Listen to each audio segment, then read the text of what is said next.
Let's talk about sobriety. Let's talk about you and me. Hey, everyone. What's up? Welcome back to Recovering Out Loud, to another bite sized episode where today I'm going to be talking about emotional sobriety and why you should care about it and why it's important and what is it. Emotional sobriety is everything in recovery. Let's be honest.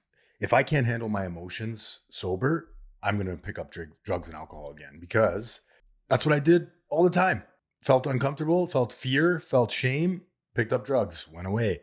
Sadness, happiness, picked up drugs and alcohol, went away. Whoa, my voice sounded weird there. So let's talk about it. So when I first came in, like a lot of people, I thought I just wanted to stop drinking and doing drugs. That's it. That was the problem. I don't need to listen to all this other stuff that you guys are talking about. That's great. I just want to get the heat off. How do I stop using meth? How do I stop using coke? How do I stop hating myself and breaking promises to myself? I keep saying that I'm not going to use and drink, and I keep believing it. But then every time I'm using and drinking, banging my head against the wall, wondering how the hell I got here again. So, as a lot of you probably know this, when you get sober, your emotions, your thoughts, your feelings, your uncomfortability, it gets louder. All that shit that you used to drink over, it comes back tenfold, right? How do we deal with that? Well, that's what I'm going to talk about today. How do I not let my emotions turn me into the worst human ever? How do I not freak out on my family, right? Because I know when I first came in, I was living with my parents when I was 23, and everybody became my punching bag. Every time I felt uncomfortable, every time I felt anger, I took it out on my loved ones because they saw the real me. And I spent the most amount of time with them. So today I'm going to talk about what emotional sobriety actually is, why so many people relapse emotionally before they relapse physically, and what emotional sobriety looks like, what the growth path looks like. How do I know that I'm going in the right direction? We're going to touch all of that. It's not about being perfect, just progress, not perfection. What is emotional sobriety? Emotional sobriety is not being calm all the time, being zen. It's not about being positive all the time, being the happiest guy in the room. And it's definitely not about never getting triggered. Emotional sobriety is being able to feel, name, label your emotions without being controlled by them. So if I get angry at somebody in my life or the guy on the street that cuts me off, not turning into an angry person, watching the emotions sort of come and go, laughing at it, if you will, too. That helps me. Acknowledging it, not judging it. Oh, I'm doing that thing again. You're feeling your feelings without being controlled by them. You're responding instead of reacting. You're staying connected to your values, even when you're uncomfortable. A simple way to think of it is I can feel this. I don't need to escape it. I don't have to escape it. It's sort of like the analogy, I love this analogy, is it's like being this guy that can just watch trains go by at the station. Your thoughts are coming and going, your emotions are coming and going. You know that they're not going to park there for long, and you know that they're going to be there as long as you let them be there, park there. How can I just be an observer at a train station watching the trains go by? That's the goal here. Because at the end of the day, that brings happiness, contentment, peace, and I can be myself. I can be connected in that stage. It's important to note that addiction and alcoholism, drugs and alcohol didn't just numb pain, it also numbed all the other emotions: joy, frustration, fear, shame, boredom. So it's not just about pain. When we get sober, we don't suddenly become emotionally skilled adults. Right? Our problems don't go away. I'm sure you've realized that. If anything, they come out tenfold, like I talked about in the opening. When you quit drugs and alcohol, it's like someone comes in and turns the volume button up to 12 on your emotions and thoughts, right? You're not used to letting these thoughts and emotions come. You're used to escaping them. So when we get sober, we become emotionally awake adults, and that's uncomfortable. So physical sobriety versus emotional sobriety.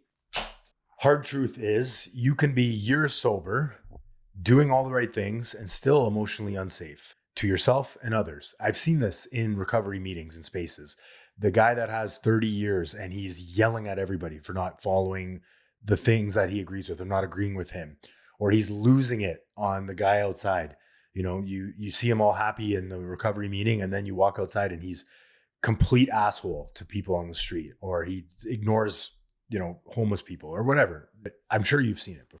Don't be that guy. And sure, everyone has a bad day, but the goal is progress, not perfection. Again, we are not saints. So physical sobriety asks, are you drinking or using? It's really that simple. Emotional sobriety asks, how do you handle disappointment, resentment, fear, rejection, uncertainty? Oh, what a good list. Disappointment, resentment, fear, uncertainty, rejection.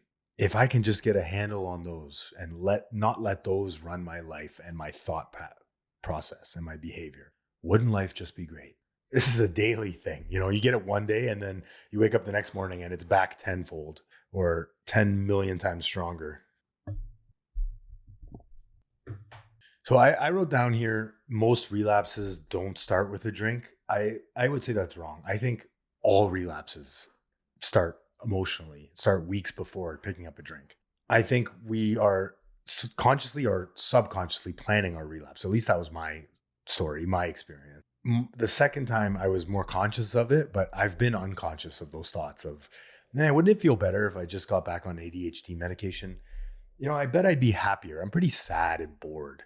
Remember how fun Adderall was and Vyvanse? And you can get away with it this time. It'll be different. You'll control it this time. You'll give the pills to your wife and ask her for what a crock of shit. Never worked. If you find yourself negotiating like that with yourself, you're headed down a dark path. Analyze it, be aware of it, talk about it. It may blow up in your face. So they relapses start with emotional buildup, unprocessed feelings, old coping patterns waking back up, and relapse doesn't just happen out of nowhere. It happens often when we're not thinking about it, but it's a result of emotional overload. We can't handle all these feelings and energy patterns in our bodies and anxieties and fears and sadness and despair and boredom is fear, but I just can't handle it and I need to escape. And I know what's going to work again, but it'll be different this time. Drugs and alcohol. The biggest lie we tell ourselves. This time will be different. So a lot of us use substances to avoid conflict, quiet anxiety, escape shame, feel in control. That was a big one for me, feeling in control. When you take away those tools, you know, that's the best solution to alcoholism. I always say this is alcohol, right? Otherwise we wouldn't have started it.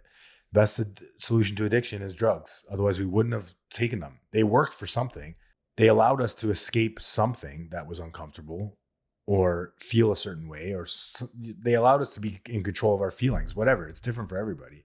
For me, it was, I want to control my feelings. I don't want to feel this way. I want to be able to just escape this thought, this emotion, this fear.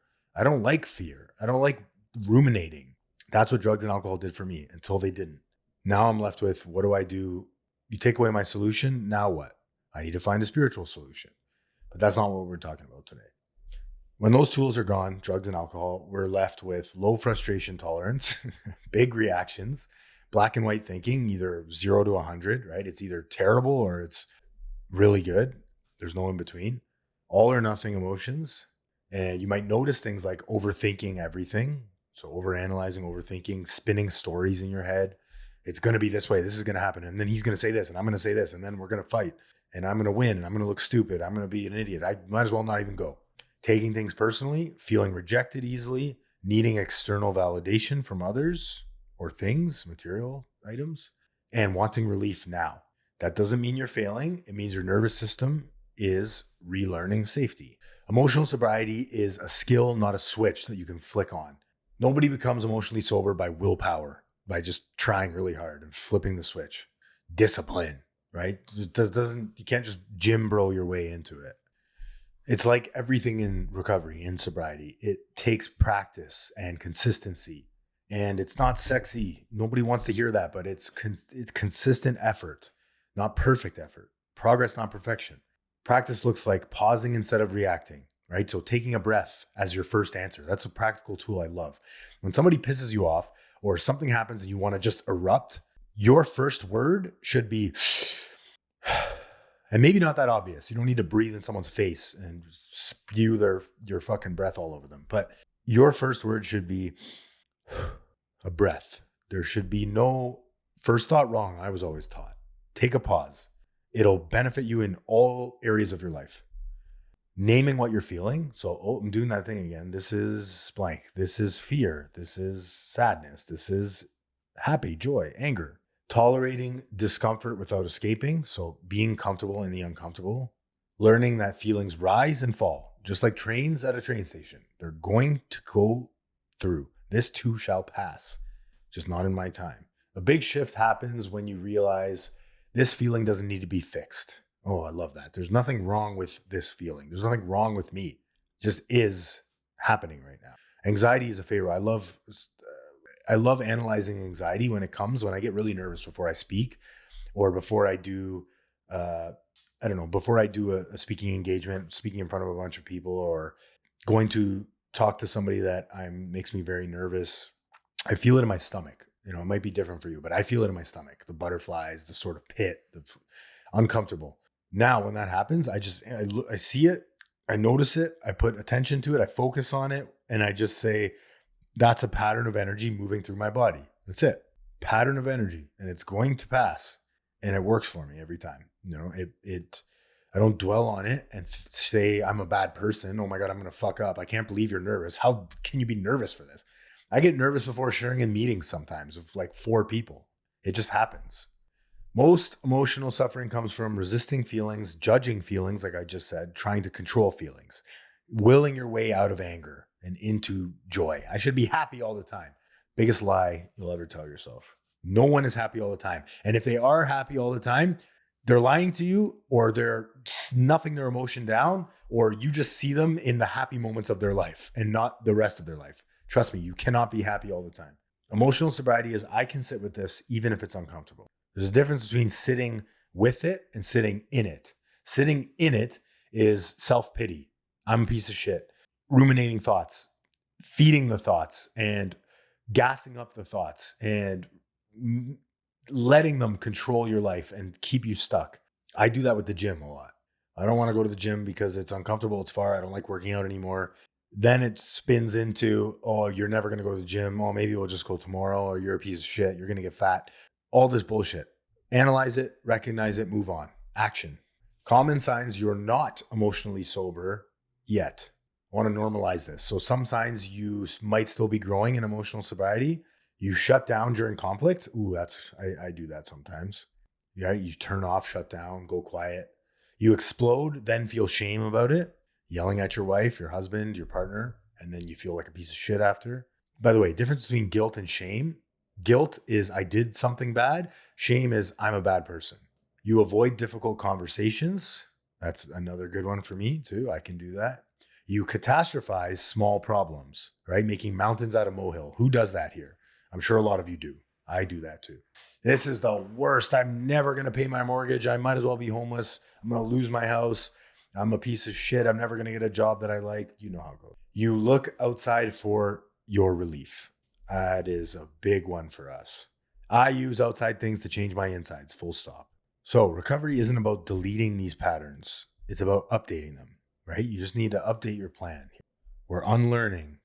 It's sort of like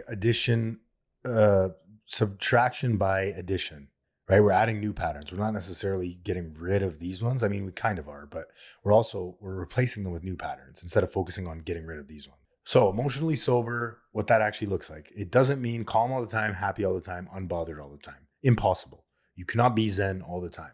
Those people that you're hanging out with that are Zen all the time and happy, joyous, and free 24/7, hang out with them for a weekend. Go travel with them somewhere. You'll see the real side of them. Drive with them in traffic. It'll come out. Trust me.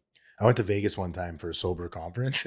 Fucking, oh man, these people turned into different animals when we had to pick a restaurant and we had to come together to travel and do the same. You could really see the alphas come out and the type A and type B people. Oh, it's hilarious.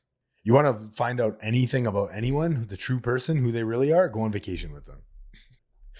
So emotional sobriety looks like I'm triggered and I know why. I don't like this feeling, but I won't escape it. I can feel anger without becoming destructive. I can feel sadness without numbing it or escaping. Another thing I like to do is I like to ask myself, if I didn't feel this judgment, if I didn't feel this anger, what would I feel? It sounds really stupid and simple and like it wouldn't help, but try it. If I didn't feel this judgment towards this person driving this car, cutting me off, or not holding the elevator for that old lady, what would I feel?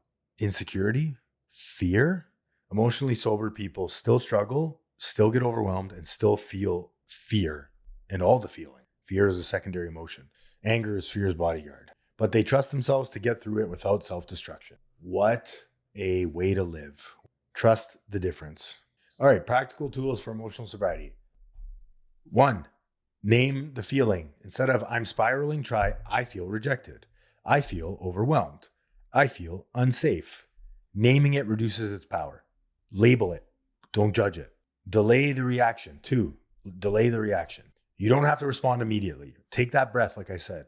Your first word should be a breath. Maybe not that intense. You don't have to respond immediately. Space creates choice. 3, regulate before you reason. You can't think clearly when your nervous system is activated. I think it's, what's his name? Chicago Cubs guy, Bill Murray. Bill Murray says, there's nothing you can't do better, relaxed, more relaxed. I love that. There's nothing you can't do better when you're relaxed. 3 deep breaths. Ground, move, then decide. 4, separate feelings from facts. Ooh, this is a good one. I love this. Feelings are real. They're not reality. And they're not always accurate. And they don't also always give the best directions too in life. What's real here? What's me spinning a story, perception on said thing? Perception is everything. Practice 5, practice self-compassion. Talk to yourself like someone you're responsible for. Talk to yourself like you would an 8-year-old, not someone you're disappointed in. Okay. So again, name the feeling, delay the reaction, regulate before you reason, separate feelings from facts, practice self-compassion. In closing, emotional sobriety isn't about being perfect. We talked about progress. It's about being free. Trust me, this is a freeing place to be. And you don't just do it one day and then it's turned on for life. This is a daily, sometimes minute to minute practice. I find myself from time to time focusing on my breath, watching it come in through my nostrils, go into my stomach, and then back out again. Counting sometimes, meditating throughout the day, just being aware of my surroundings. Ground myself, ground yourself. This is about freedom from constant emotional chaos, reacting on impulse, needing escape to survive feelings. If you're sober and still struggling emotionally, I want you to hear this clearly, okay? Listen up. You're not doing recovery wrong. You're doing the deeper work. Physical sobriety keeps you alive. Emotional sobriety helps you actually live. It's a lifelong practice, not a finish line. I heard someone once say, sobriety and recovery is for marathon runners, not sprinters. You need to be a marathon runner in this life. 1 step at a time, 1 kilometer at a time, 1 mile at a time for my American friends, 1 day at a time. Thank you for listening. If you haven't followed the podcast or rated the podcast yet, please go and do so. It helps me immensely. Recovering Out Loud Pod on Instagram. I love you all. Send me a message if you want me to talk about something or just to say hi. Have a wonderful day. If no one's told you this yet, I love you.